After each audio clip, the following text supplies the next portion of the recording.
Hey, it's Jared Jones from Throwing Jabs. This Saturday at UFC 256, flyweight champion Davison How You Figueiredo takes on the number one contender Brandon More He Learned Moreno. Both are coming off impressive first-round finishes less than a month ago at UFC 255. Remember to tune in every Saturday morning at 10 for your combat sports fix on Throwing Jabs.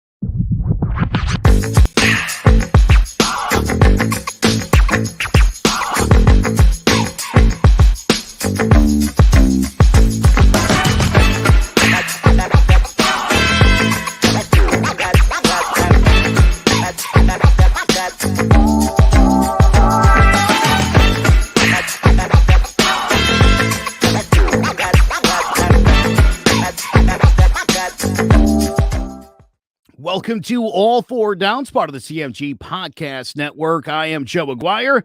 We appreciate you joining us this evening. Jace Garcia, Sean Scanlon, Hector Vasquez Jr., and Justin D'Onofrio will join us in just a couple of minutes, of course. So will our extraordinary producer, Ovi Muniz. We've got a great show for you tonight. There's a ton of great stuff to cover, including these ridiculous college football rankings. We'll talk Coastal Carolina and BYU. We'll get into conference championship games. We'll look at the top performers, updated Heisman race.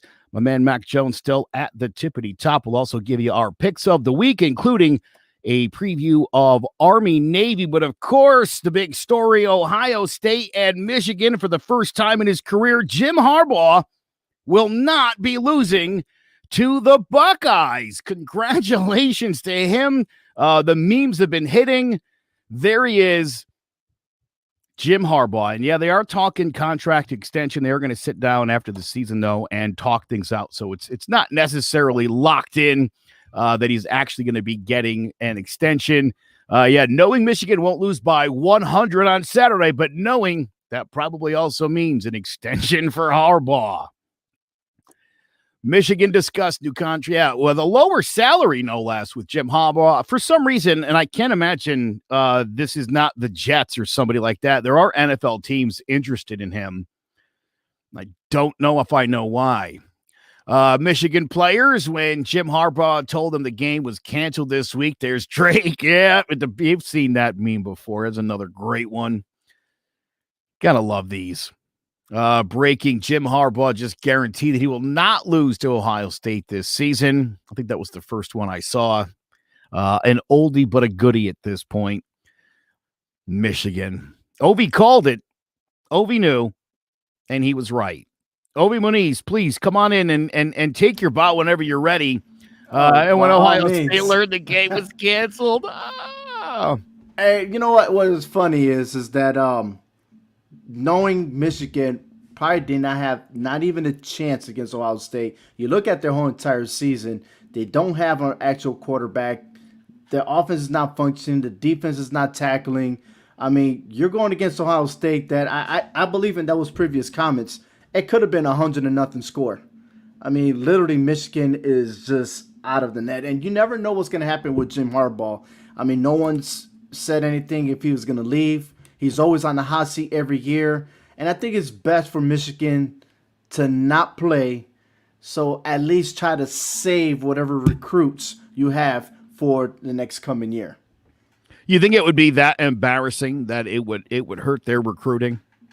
I think so. I really do. It's not to say that Harbaugh is actually recruiting top guys, because Ohio State, you know, is taking all those recruits in that conference.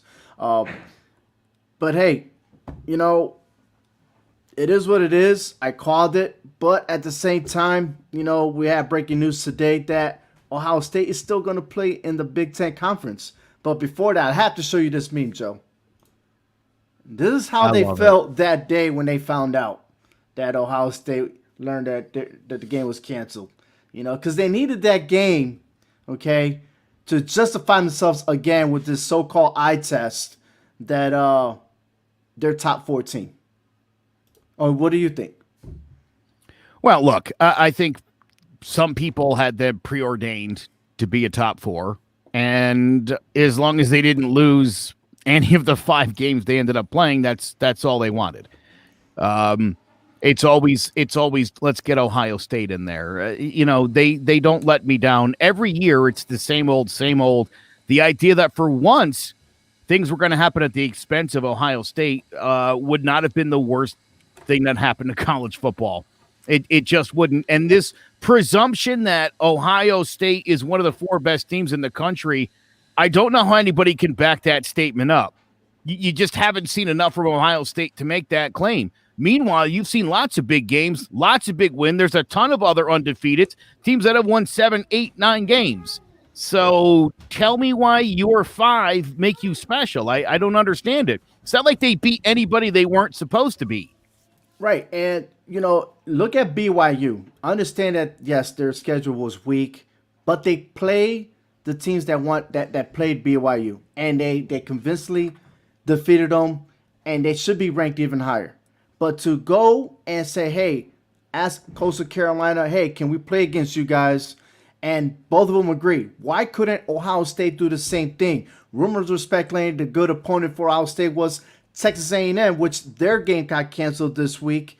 Why not have those two? I just don't understand why they couldn't put that together.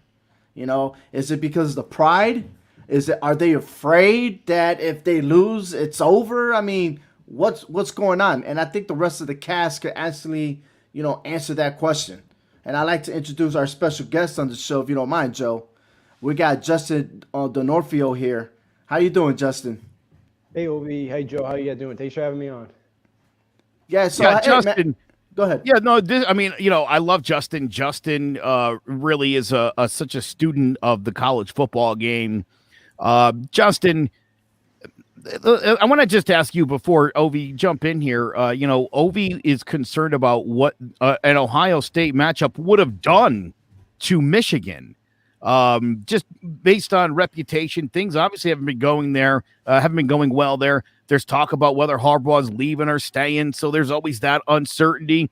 Do you think if they would have played Ohio State and got lit up, that it would make things even worse, therefore making the cancellation a great idea? I know Michigan. Obviously, Michigan didn't want to cancel the game. We all know that. They've been absolutely dominated the last few years. The thing about it is, yeah, it may save Michigan from being humiliated once again from Ohio State because the last few years, Ohio State has been able to make up the score before they've even been able before they even stepped on the field. Ohio State could predict the score in the locker room, and that would probably be the same thing happen this year. Just with Michigan, Jim Harbaugh is not with the times. You could just see it offensively. He just hasn't innovated at all. Even Don Brown on the defensive side of the ball.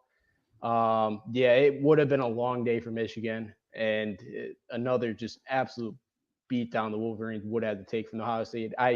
Especially for the first time all year, I think Ohio State played a full 60 minutes of football, and I think you're going to see it again Saturday against Michigan. So it was not going to be pretty.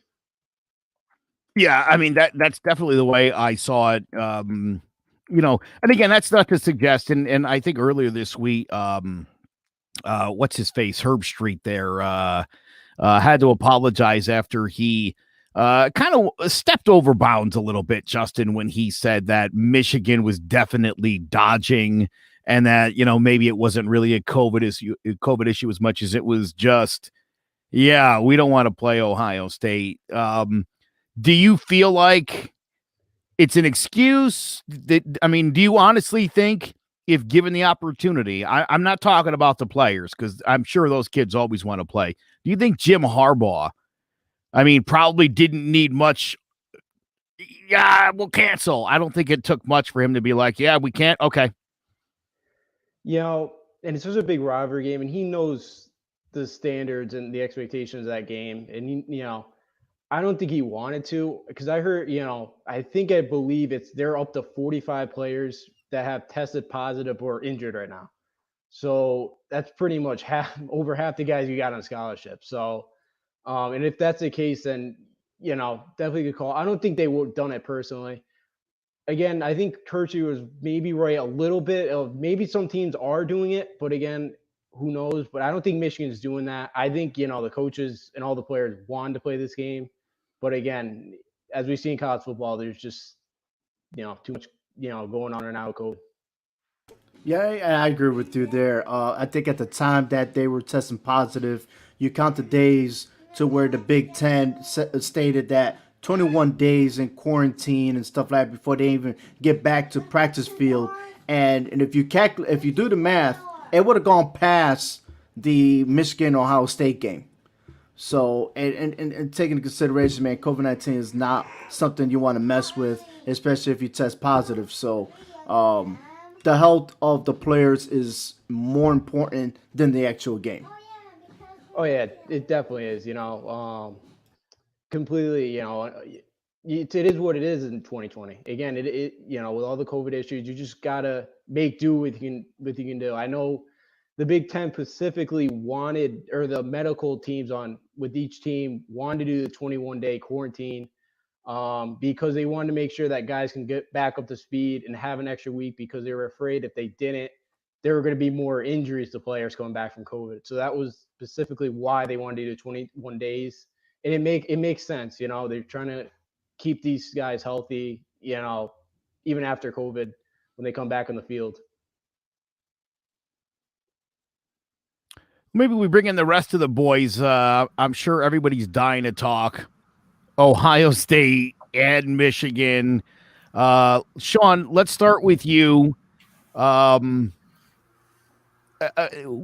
do you think Ohio? I mean, look, bottom line is we sort of knew that if push came to shove, that they were gonna, of course, bend the rule, because so many people have wanted Ohio State from the beginning. This was like preordained. This is like, I mean, they don't want to give Trevor Lawrence the Heisman.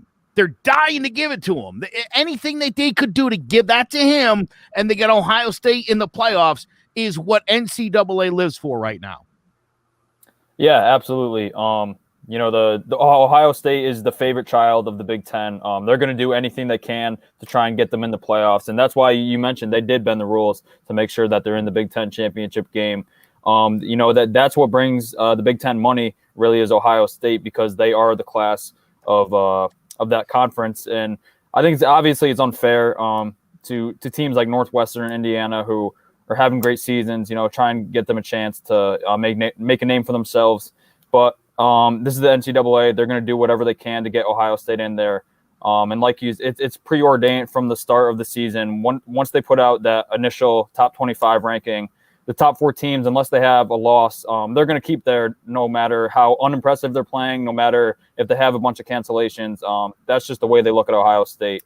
And obviously it's unfair to other teams. Some of the other teams like Coastal Carolina, some of the smaller teams that have been doing good. But, I mean, that's NCAA is going to do what they're going to do. And unfortunately, we're going to see Ohio State, whether people like it or not. Just once, the idea that Ohio State might finally be on the short end of the stick seemed kind of appealing to me. Hector, I know you've been fired up for several weeks about Ohio State and the presumption that they just belong. The bending of the rules, if you'd like to tee off, the floor is yours, sir. Bending the rules to the point where they're breaking it. I mean, this is just unfair to everybody. I'm at the point where I've lost all respect for the Big Ten, for Ohio State, for even accepting this. You see, again, like Sean said, you see all these teams going out there day in, day out, doing what they have to do to prove themselves, and yet they're not getting any of the love that they deserve. It's all about the money, it seems as if. And, I think this just puts a bullseye on Ohio State going into the playoffs. If they get to that point, if they beat Northwestern, I think everybody's going to be gunning for them to prove to to prove to the world that, hey, you do not belong with the big dogs right now. You may have been a big dog, but because of all this, you're not that this year. You know, if this wasn't a COVID situation, then I get it. I understand Ohio State being there, but you know, there's other deserving teams that deserve it. And this to me just takes the credibility away from NCAA football. You know, that, you know, why even go out there and bust your tail to play when you're not going to get recognized? Oh yeah, you did good. We'll just give you a simple bowl game, but we got Ohio State. We need them there. You know, honestly, it's all about the money, and they're not looking for the interest in the fans and, you know, what's best for us. You know, they're not looking out for that, you know, so I'm not happy about it at all. And I'm not going to be until the season is over with, or until somebody shellacks Ohio State and put them in the rightful place. So, yeah. I thought you'd be more fired up than that. That was actually a little disappointing, Hector, but that's fine. We'll come back to you later when you get a little more warmed up. You ran out of gas for the last couple of weeks. You know, Jace, let me ask you this. Assuming Ohio State beats Northwestern, does Ohio State have to win the national championship, or in the future we be like, we told you so? You just can't be guessing who the best team is. They actually have to prove it on the field. The past couple years, everyone's been holding that when Notre Dame made it to the playoff. Everyone's been holding that dominant performance Clemson showed over them. A lot of people throw in Oklahoma's past couple playoff appearances against them. Ohio State's in that spot right now. They are not a good football team. I mean, they're a good football team. They're not an elite football team. This defense is lackluster. The offense is okay, but we saw at the Indiana game, if you get a little bit of pressure on Justin Fields, he tucks his tail in between his legs and can't do anything. So I like their run game. I like their two-headed dragon with Master Teague and Trey Sermon. But even like the O-line is very hot and cold at times. They are getting set up to get destroyed by an Alabama, get destroyed by a Notre Dame or a Clemson or whoever that is. Like I've said last week, the week before, they aren't even the best team in the state of Ohio. Cincinnati is, and that's a different discussion. But like the Big Ten this year, they're not a football conference. They're a basketball conference this year. We saw it last night at the Big Ten ACC battle. The ACC passed the torch from basketball to Big Ten, and the Big Ten has passed the torch from football to the ACC. Justin, let me ask you this question. If Ohio State matched up with Alabama or Clemson or Notre Dame, which of those three teams do you think that they could legit handle and beat? That's a tough question because we saw their secondary against Indiana. Michael Penix, I know they're up 42-7 or whatever it was, 35-7. But they gave up some big plays. Their secondary is really, really weak. And obviously, I think Alabama or Clemson would expose that. And Notre Dame up front, I think, would absolutely dominate them. I think Notre Dame up front, it's got like the best line, offensive, defensive line in the country. It's a tough. I maybe just go Clemson. We haven't seen them complete at times. But again, I'm just not confident about it. Again, up front, they're not as good as Ohio State usually is. Defensively, they're not as strong as they are. Trey Sermon, Master T are good running backs, but they're not the JT Dobbins. They're not the Ezekiel Elliott's that Ohio State seems to have year in and year out. They're a good football team, but again, I think the other three teams, Alabama, Clemson, Notre Dame, are better this year than Ohio State. I'm sorry, I forgot. Trevor Keys, I appreciate the comment. He's a big crybaby Ohio State fan. Yes. Wah! Sorry, your team's not that good this year. And I mean, let's be honest with ourselves here. They're not. I mean, Justin just explained it to you, Sean. I'll ask you the same question. Bama, Clemson, Notre Dame. Do you think that Ohio State matches up well with any of those teams? I really don't, and the reason I think that is because I think they're head and shoulders above everyone else. You look at Alabama, what they do on offense, they're so explosive. I mean, even Notre Dame or a great defense like that, I think would have fits with Alabama's offense.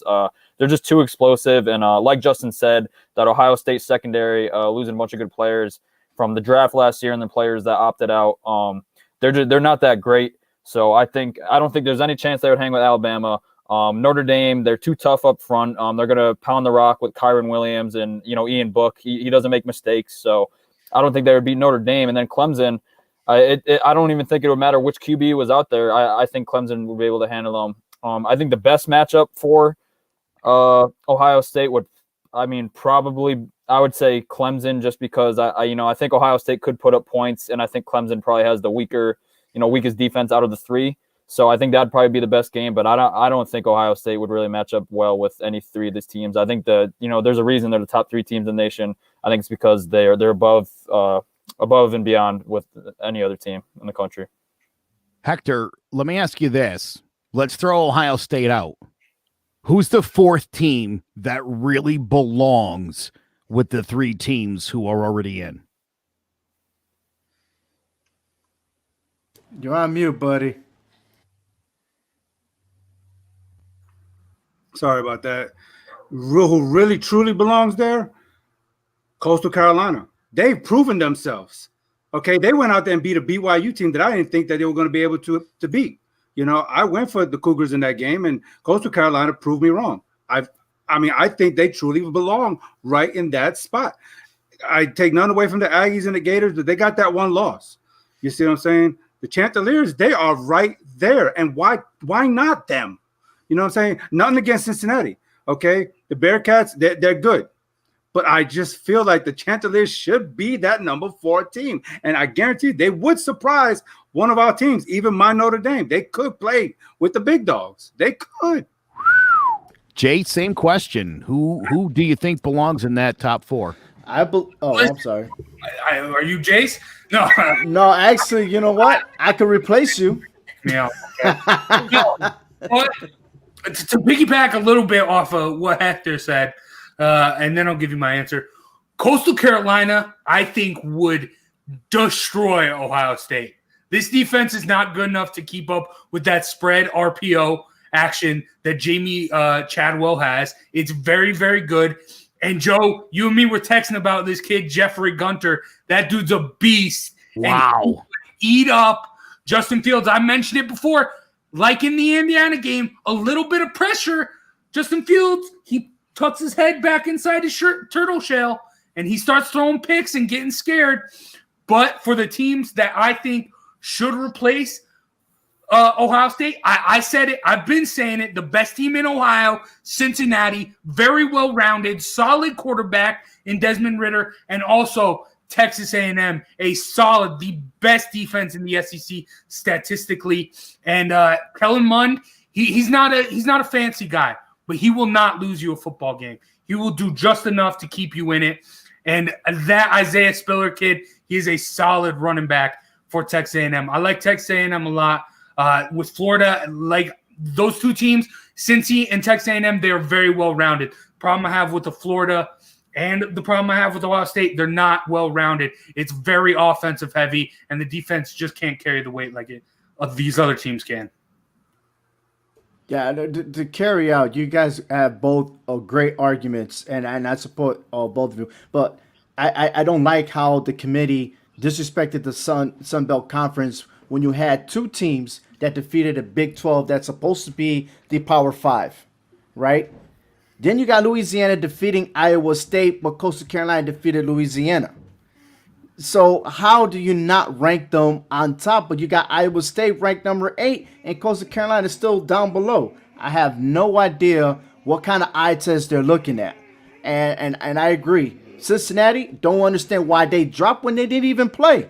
It's not their fault, you know. But either or, I like those two. I really do. Exactly. Justin just said it. I mean, Ohio State can miss games and nothing happens to them. Cincinnati doesn't play, and they get dropped.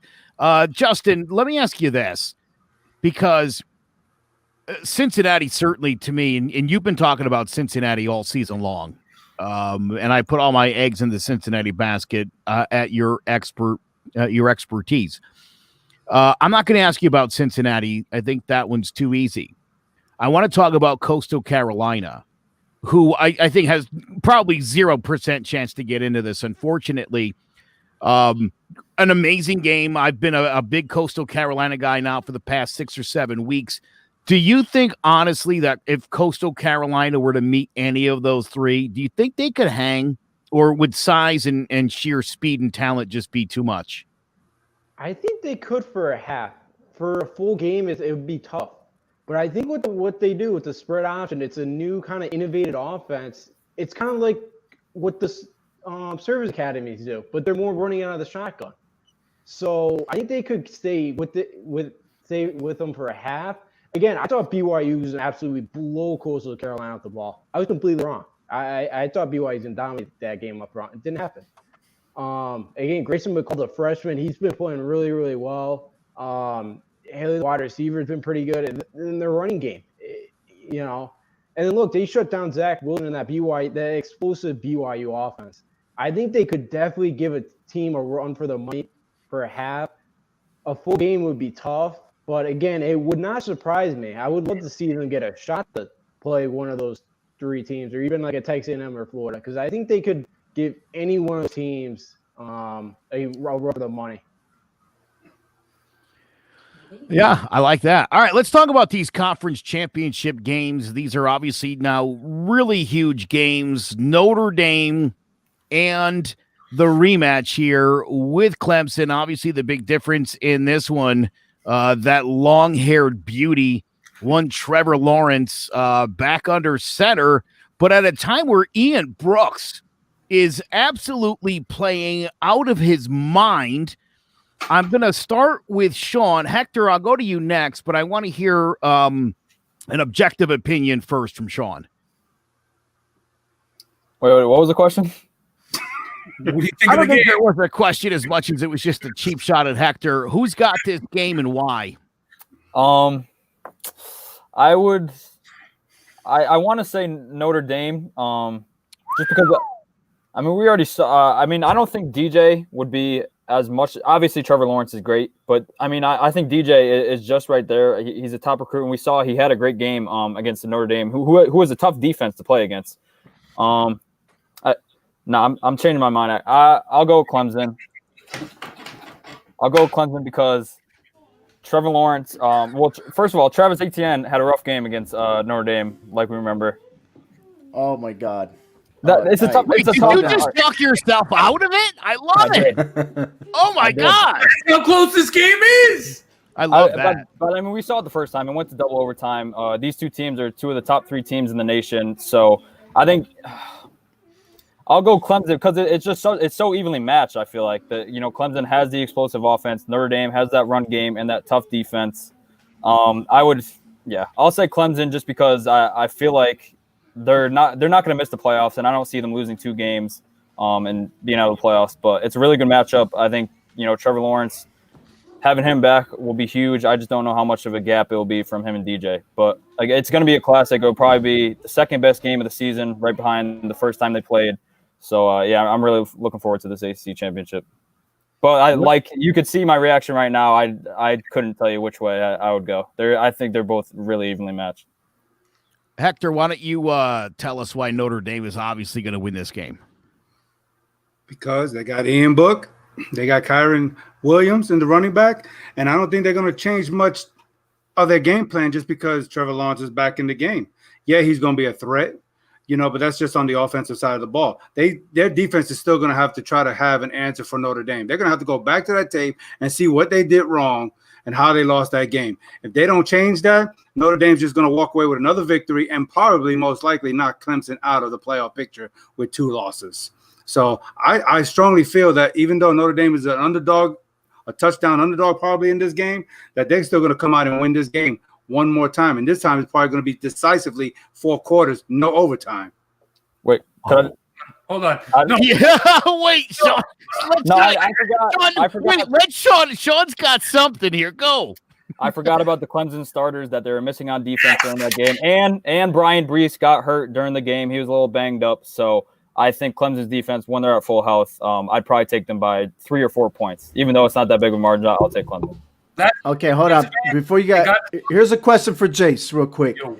If, and I'm saying if because anything can happen, should Clemson defeat Notre Dame, does Notre Dame still remain top 4? Yes, they do. They already have the win. Like I've said multiple times on the show, it was the defensive starters being out that was the issue for Clemson. It was not Trevor Lawrence, because DJ Uiagalelei is really, really good.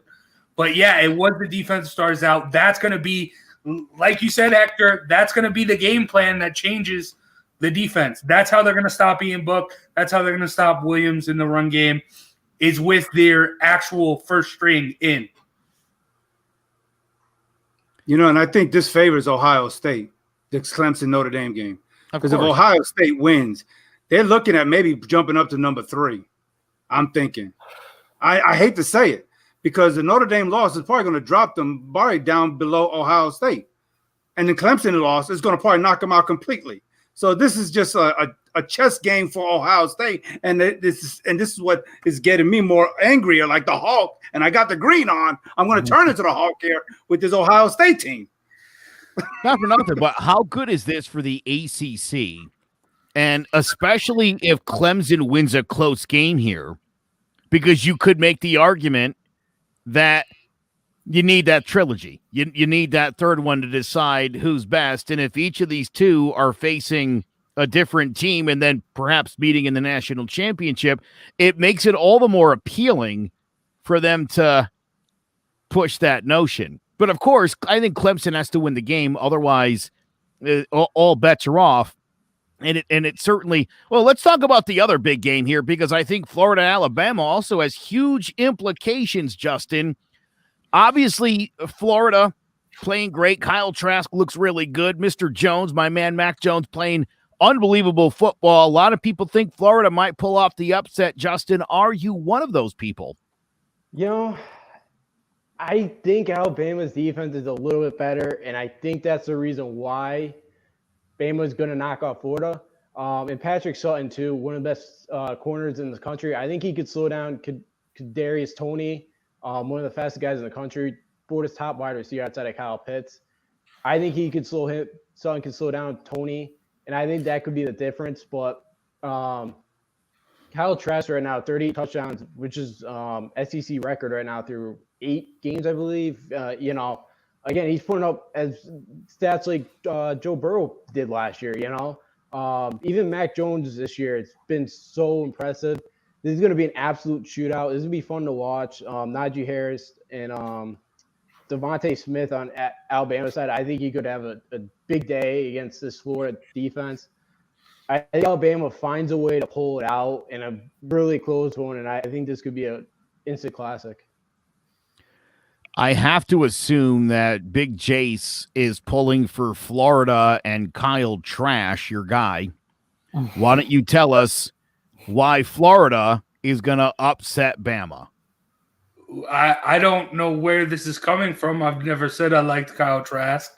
And I never once did. I've said JT Daniels is the best quarterback in the SEC, not Kyle Trask or Mac Jones. But that's neither here nor there. I think this is interesting. Both teams are very, very good. They are very, very similar, very well structured around the offense, a lot of weapons, decent QBs to get the ball to those weapons. But I like what Justin said. I think Alabama does have that slight edge in the defensive side of the football, and I think it's going to come down to that. And also the fact that Alabama, they also have a solid run game, a better run game than Florida. Florida loves to air the football out. That's why Kyle Trask is putting up these insane numbers. But, yeah, I do think Alabama, there's a reason they're number one, and they are the best team in the country right now. And I don't think Florida's going to be. Sean, did you notice he talked for like a minute about Alabama and lied about his worship of Kyle Trask, which is an outright lie that you're telling to a national audience. Shame on you. Sean, I mean, am I wrong here? Is Jace completely full of garbage?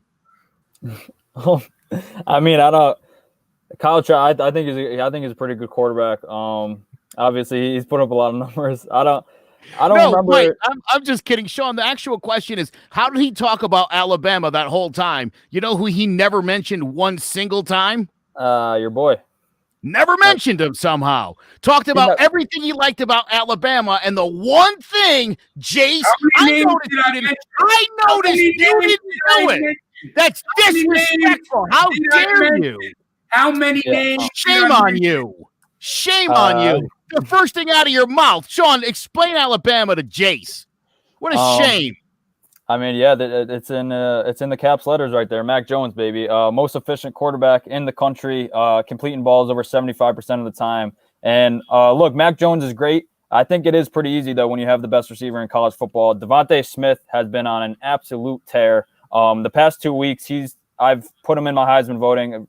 Granted, he's been at number 5, but I think he deserves that kind of credit. He is unbelievable. If you watch the game he had against LSU, he's making these unbelievable plays. He had another monster game with over 200 yards and 3 touchdowns. And right before the half, he had a one-handed grab for a touchdown. So I think he's unstoppable. You stack that on top of Najee Harris and Mac Jones, like you said, your boy Joe, one of the most accurate QBs that we've seen really in college football history, especially this year. And then, you know, with their offensive line, I think right behind Notre Dame, they're one of the best offensive lines in the country. And then, like Justin said, their defense doesn't get a lot of credit, but if you look at their games, especially the last couple of weeks, they haven't given a lot of points. They don't give up a lot of yards. So if Alabama and Florida were to meet up, I think Alabama would actually go out and win a convincing game. I don't think it'd be a blowout, but I think they have a good chance to win by maybe 10 or 13 points. I think Alabama, like Jay said, there's a reason they're the number 1 team in the country. Jace, say his name.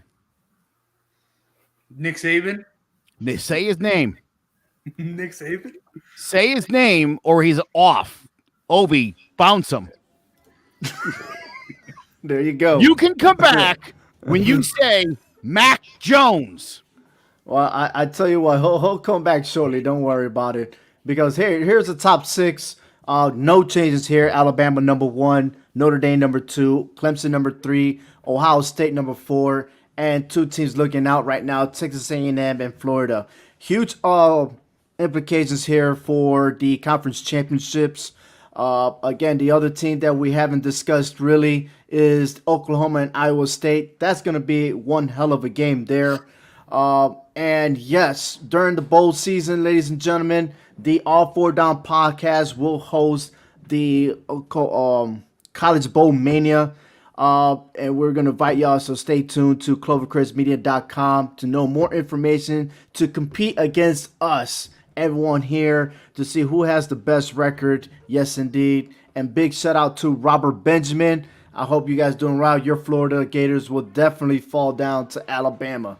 And moving on, this is the whole recap of top 25. Again, the top 6 still remain the same, but the biggest surprise is Iowa State moving up to number 7. We discussed why Cincinnati took a step down, even though they didn't play a game. So with all that, I'm just surprised, and no one pay attention. Missouri ranking number 25. They're squeezing up, and if you pay attention to some of these teams, and you look at like towards the end of the schedule, they try to build these resumes for these top teams to make them legit. And that's pretty sad. And it's really sad when you have Coastal Carolina, who defeated BYU, still ranked number 13, and yet they are deserving to be top 10. So we'll see from there. Again, there's 2 more votes. We got one Tuesday, and the final one comes December 20th, 2020. And we'll find out exactly who are the 4 teams to go to the playoffs. We're all moving on to the Heisman Trophy. And yes, Big Jace, you can't miss it. He understands that the number 1 guy in the vote right now is who, Big Jace? Come on. Dude, I don't know where this narrative that I'm a Kyle Trask guy. I've had Mac Jones ever since I took the pie in the face.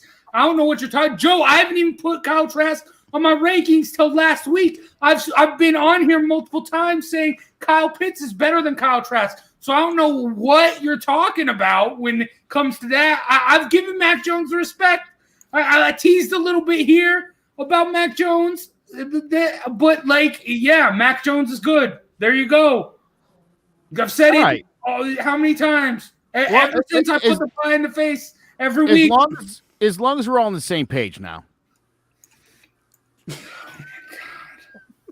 It's all right, man. It's okay. I don't want to hear anything else about Kyle Trask. And I'm just going to remind everybody of Rex Grossman. Okay? Great numbers in Florida. Crappy quarterback in real life. Let's not be handing Heisman trophies to just anybody. And we're better than that. Don't be fooled by the numbers. Straight up, here's my thing with Mac Jones. Mac Jones has put up huge numbers in every game against all comers. And I love take that off the screen. Kyle Trask, number 1. What are you talking about? In junkyards. He's a junkyard guy. Great. I mean, what do you want to do? You want to light up lousy teams? But when you listen, Kyle Trask will show you who he is in the game with Alabama. That's what's going to happen. And as far as Devontae Smith is concerned, great receiver, but as you pointed out, Sean, the passes from Mac Jones are on the money every single time. You just look up and it's right there over your shoulder. These guys barely have to do anything other than catch it and run. So to me, Mac Jones just stands out head and shoulders above everybody else right now for the way he's doing it. That to me is what really stands out is the calm, cool collectiveness of Mac Jones week in, week out. Everybody was so concerned about Jalen Waddle. Yeah, they're fine. I mean, this guy's connecting with anybody he throws the football to. He always puts it where it belongs. Hey, to me, that's outstanding. Rob, I wouldn't be too upset. This is coming from a guy that thinks Mike Glennon is better than Justin Herbert. I will give, like I said, I'm not saying Mac Jones is not better than Kyle Trask. I'll give Mac Jones the edge there, but I will say Kyle Pitts is going to be the best skill guy on the field. He's better than Devontae Smith. He's better than Najee Harris. You're talking about a tight end versus a wide receiver. Sean doesn't agree. I don't think that's... Do you watch Devontae Smith's routes? They are impeccable. Impeccable. Do you watch Kyle Pitts just bully MFers all day, every day? Did you watch twice on Saturday? Did you watch him vanish in the middle of the season? Yeah, because he got injured. He got injured. That's why he wasn't playing. That's why he wasn't putting up numbers. Because he got a concussion. No, when he was still playing in the games, once he came back from the concussion, he had a bad couple of games. Obviously, he's getting back to it now. I'll give you that. But to say he's a better skill player than Devontae Smith, it's like 4 targets and 2 touchdowns because they were only using him in the red zone. I don't know what you're talking about. Well, if he's only a red zone target, then obviously he's not as good as a threat as Devontae Smith when you can use him anytime during the game. And then he gets healthy after the concussion, and he starts putting up yards. Like last week when he had over 100 yards, not even a touchdown. I think he's a great tight end, probably the best tight end in the country. To say he's a better skill player than Devontae Smith, I think is just a little out of hand. Kyle Pitts should get more Heisman talk than Kyle Trask. Oh, let's put it this way. And Kyle Pitts did miss a few games because of concussion. So when you want to say to put him in the Heisman talks, I mean, you have Kyle Trask. Why would you put 2 people in the same team in the same sentence when you know that without Pitts, talking about Travis Etienne and Trask has been handling his business every week and he's showing the numbers, but Mac Jones is more skillful, more accurate. All right. And when it's said and done, Mac Jones will win the Heisman. It's a win-win. And it's good because these 2 teams are going to play each other and we're going to find out on the conference championship who is the better quarterback. Hey, Justin, for the record, Pitts or Smith, better athlete? I think I'm going to go with Jace on this one. Because again, I think Kyle Pitts, when he gets to the NFL next year, I think he's going to be another type of Darren Waller type tight end with the speed and the size. Again, it takes 2 guys to knock him down.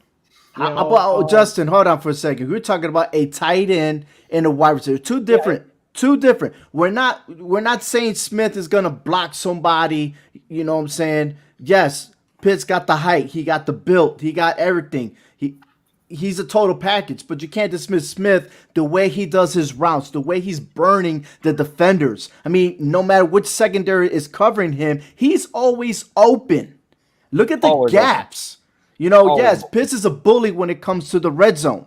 But when you're throwing a 50-yard bomb and everything else, Smith is way quicker than Pitts.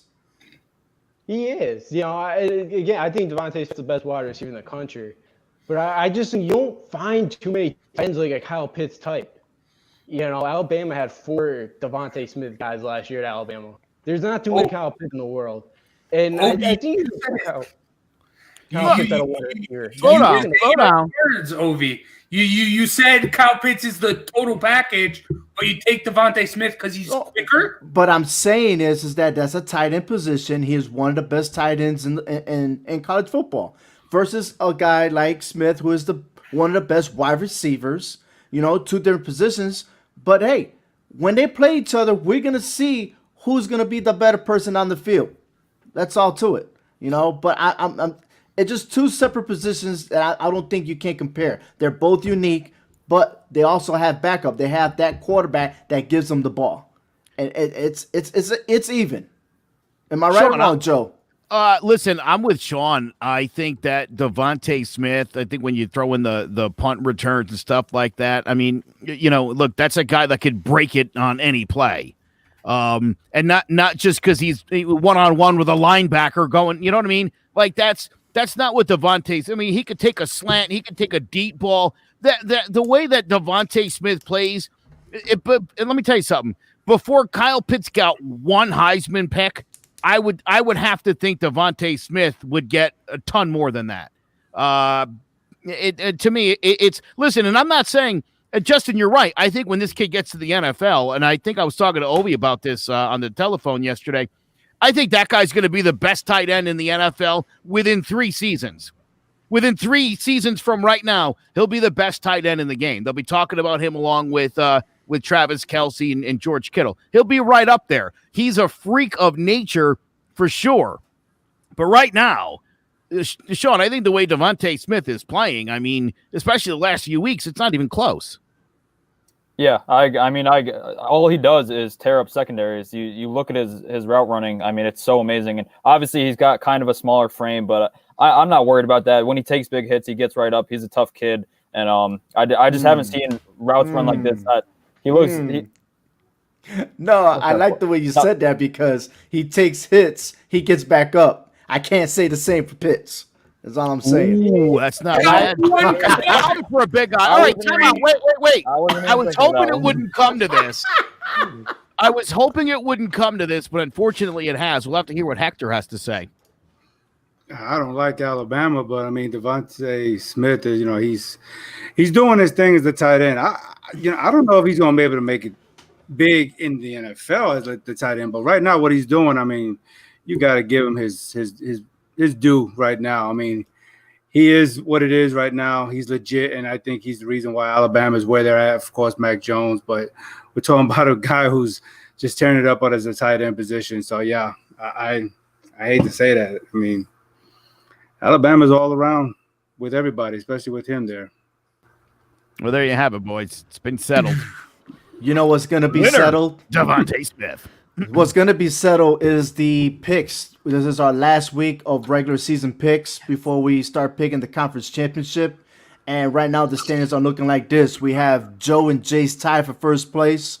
Sean 2 games back and myself 3. Hector, who came in late in the ball game, he's at 61%, doing very well. He actually won this week, going 8-2. With key wins of Texas A&M over Auburn and Ohio State, covering the spread over Michigan State. And with that, here we go. We got the best 12 o'clock game for Saturday, Georgia at Missouri. I'm a big fan of the Georgia Bulldogs, so I'm going for my Georgia Bulldogs for this win. Joe, what do you see on this game?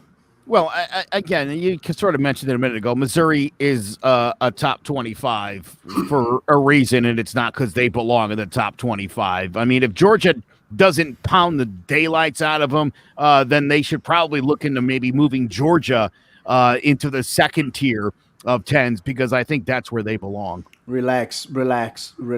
I'm speaking from the heart right now. Justin, you better say something positive. Let's go.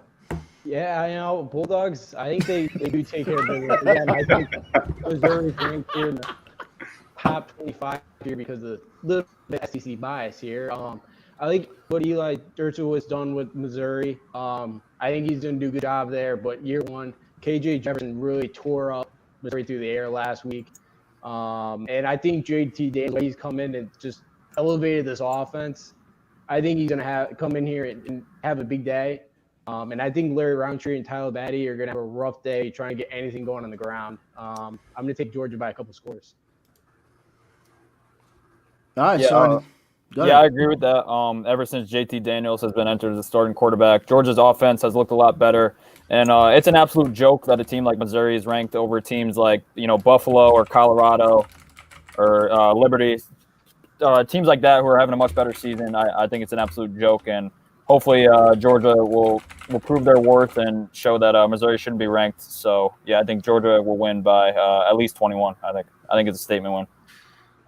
I said earlier, I've been saying it, JT Daniels is the best quarterback in the SEC. Kirby Smart's an idiot for keeping this guy on the bench for so long. What did you just say? Georgia would be. What did you just say? JT Daniels is the best. All right, Hector, you're up. Jace is out. Jace will take a breather on this one. Yeah, Georgia Bulldogs is going to win this game. I mean, giving them Missouri a 25 spot next to their name, I guess, is just trying to help Georgia move up or whatever. Put another top 25 resume win on their record, but it's just kind of dumb. I think the Bulldogs is going to just walk away with this game. Jace, you want to try that again? Yeah, okay. It really sucks that Kirby Smart is not, like his last name indicates, he's not starting this guy. This guy's a solid ball player, probably the best raw talent out of any QB in the SEC. And sure, Missouri had a big win in their last game, shut out a Vanderbilt team that trotted out a female kicker to hide that they were firing their head coach, and they were also a winless Vanderbilt team. So that isn't deserving of being in the top 25. They're going to get shellacked by the best quarterback in the SEC. In Georgia's defense and Smart's defense, he was not cleared for the first couple of weeks, and he was still JT Daniels was still with the practice squad trying to get that movement and everything else to get cleared. So, but the timing was just right, man, and Georgia's set up for next year. But what's a perfect timing is this one. Sadly to say, for North Carolina, it'll be good for them, but for Miami, I think they got cheated. They're still with one loss, and the ACC decided to cancel the rest of the games for Clemson and Notre Dame so that they can have their ACC championship. So here you have it, North Carolina and Miami. I'm picking North Carolina to upset Miami. What do you got, Joe? I think the U is going to be so pissed off and so motivated that I think they're going to have a nice shootout with Carolina here. And I think Miami tops 50 points in this game and wins it handily. I'm going to go with the upset. I'm going to go with over here. I think North Carolina go on the road to win a close one. Al Blades Jr., when Miami started in the secondary, now it's he's got minor contact, so he's going to be out the rest of the season. So I think Miami's, down a couple of defensive starters once again, and I think Sam Howell and the running duo they have backfield. I think North Carolina's going to be able to do enough against Miami team, but it should be fun. Howell versus Derrick King. Yeah, I definitely see a lot of points being scored in this game. Two really good offenses, not a lot of defense either. So I see a shootout for sure. I think Derrick King and Miami will pull it out in the end. I think that they're going to win this game by a close margin. But it should be a really fun one. A lot of fireworks, a lot of points in this game. But I'm going to go with the U. I agree. I think it's going to be a shootout. North Carolina's offense is spectacular. De'Aaron King is spectacular for the Hurricanes. I just think De'Aaron King's going to come out ahead here. North Carolina, I mean, what notable wins do they have? What losses do they have? Florida State, Virginia, and then, okay, you can have the Notre Dame loss, but Florida State and Virginia. Miami, it's going to be close because Miami loves to play teams close. It's going to be a shootout, but I expect De'Aaron King to come out on top. Yeah, just simple. The U, they'll win this game. High scoring, very close. Ain't that simple as what y'all think it is, but I think it's going to be a very competitive game. Well, there you have it. Everybody, except for you and Justin, thinks that the U is going to, yeah, you'll see. The fake U. Hey, it's the fake U. I don't know why you say the fake U. This is the real U. You don't know, but I do know this. At 7:30 p.m. Eastern Standard Time, the game of the week, USC versus UCLA. I'm going to continue with the upset. I'm not a big fan of USC. I think they should have had 2 additional losses against the Arizonas. That's right, Arizona State. It was a prayer at the last plays of both of those games. And I'm liking UCLA. That program is turned around. I think Chip Kelly is doing what he's supposed to be doing. Finally. But then again, this is that season of that pandemic. You never know what you're going to get every week. So I'm sticking with UCLA on this one. You know, it's funny. It seems that all of these rivalry games have definitely gone the way of the underdog. I don't think it's going to happen here because I think USC, look, they're not a great football team, but they're a good, gritty football team. They do play close games. They pulled out some close wins. I think they get another one here.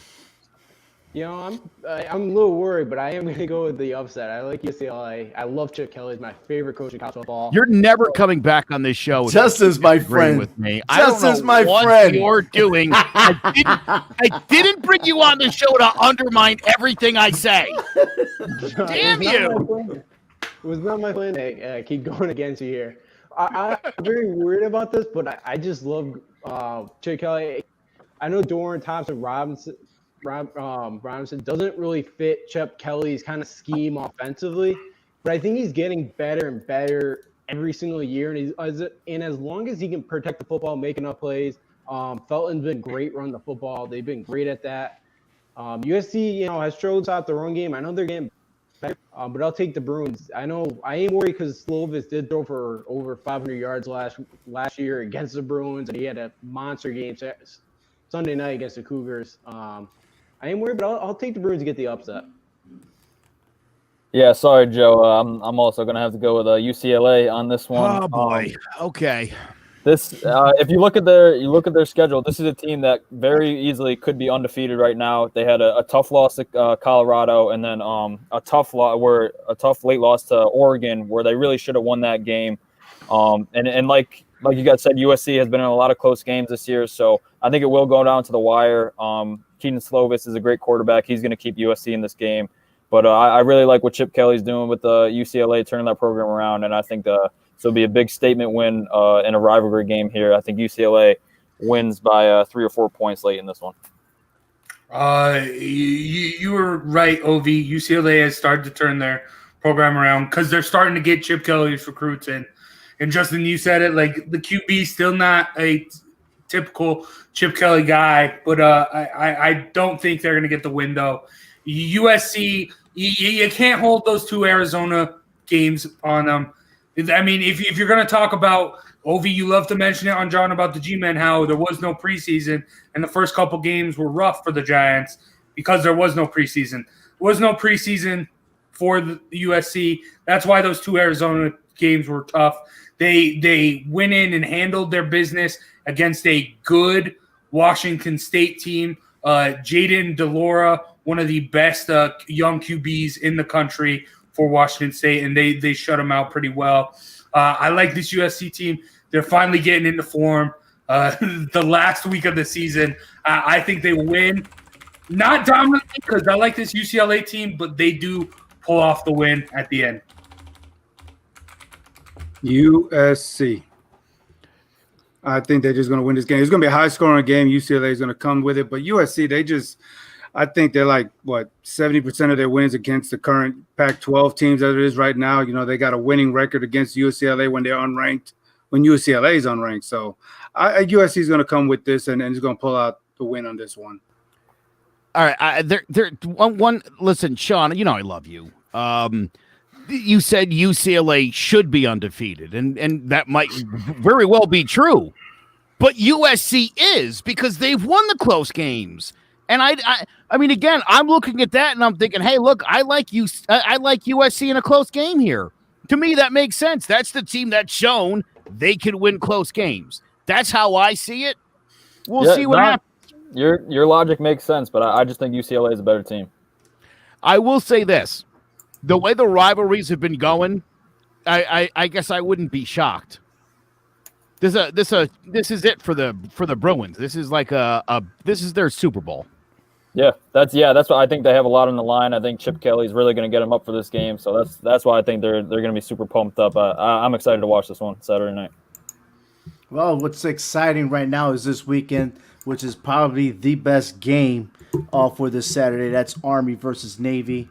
For the first time since 1943, the action takes place in West Point, New York. Army has never defeated Navy on their home turf, and they seek to snap an 0-3 deficit with a victory. Navy leads the series, 61-52 with 7 ties. But hey, man, the tradition between these two football programs is beyond approach. They traditionally shout out beat Navy and beat Army.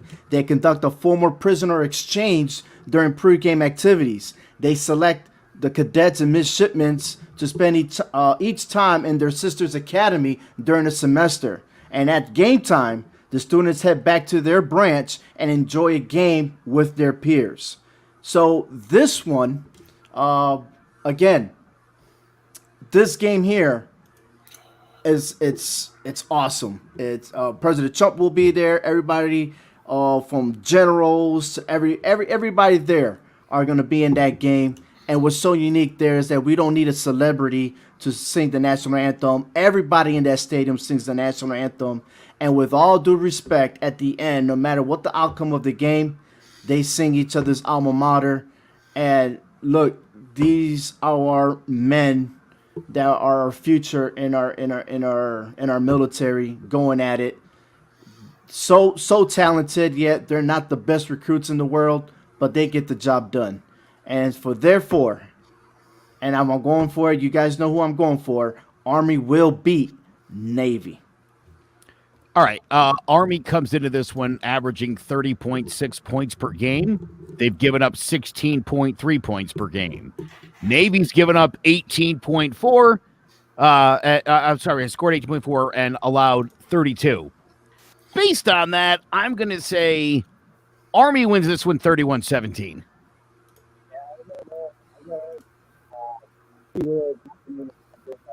I guess we're losing Justin's audio here.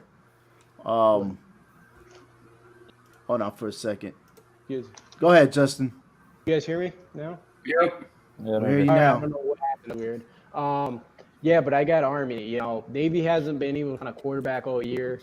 They've really struggled offensively. They're only like 30% on third down. Navy is, and that's really, really rare when they've fallen behind in the sticks early. That they can't do that in their offense. And Army's defense has been really, really fantastic. So I'm going to take Army. I know Navy beat them down last year 31-7, so it's a revenge game for the Black Knights, and I think they get it done. Yeah, I agree. I'm also going to go with Army in this one. I think they're the better team this year. And like Ovi mentioned, Navy has never went into West Point and beaten Army, so I think that tradition continues. But yeah, I mean, Army they just have that physical run game. I think that Navy's not going to have an answer for. But I do think it will be a close game just because, you know, that this game usually always is. So I'd say that Army wins this one in a low-scoring brawl, probably I'd say 23-17. Yeah, this game is always a close game. This is one of my favorite games of the year. The best part of this game is always the uniforms. Look at how sick those are. Normally, I do make my pick based on the uniform, but not this year. Navy's uniforms are sick, but that's not going to get it done. Army is a legit football team. There's a reason why Jeff Monken is getting talks about going to bigger and better schools, bigger conference schools. He is a beast of a coach. This dude, if you look at his locker room speeches, he will get you to run through a wall. He's a great coach, and Army is a great program. That they will win this game. It will be close because it's Army-Navy and there's a rivalry, but Army will win in the end. Do I need to say more? Go Army, beat Navy. They're going to run the ball down Navy's throat. I mean, Army got 3 players. 2 of them are quarterbacks that's rushing for over 300 yards. Navy knows what's going to come at them, but they're not going to be able to stop it. And I am liking Army's uniform, honoring the 25th Infantry Division from the Vietnam War, the Korean War, my bad, Korean War. Well, they represented the units from Hawaii, Schofield Barracks. So I think that's pretty nice. So, yeah. But, yeah, Army all the way. Yeah, absolutely. And, look, almost majority of the Army victories are by at least a touchdown. So it's going to be fun, man. I'm so excited. This is just nothing but old school football on both sides of the ball. So don't expect Navy to be throwing. But it's going to be great. You're going to get to know at least 9 running backs in this game.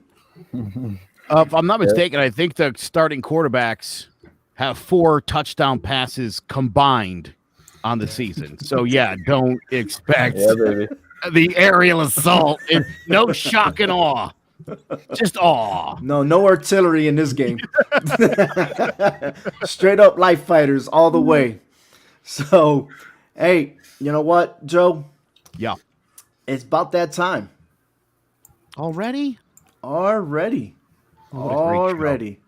Yes. This past Saturday, we saw the best college football game of the year when Coastal Carolina beat Brigham Young University by stopping BYU at the 1-yard line. Proof that a small, unknown, disrespected, undersized, under-talented football team can play with anybody in the country. This is why we don't play the games on paper. It's outrageous to think that who the 4 best college football teams are just because you feel it in your belly. Bottom line, what these guys do on the field is what we're judging them on.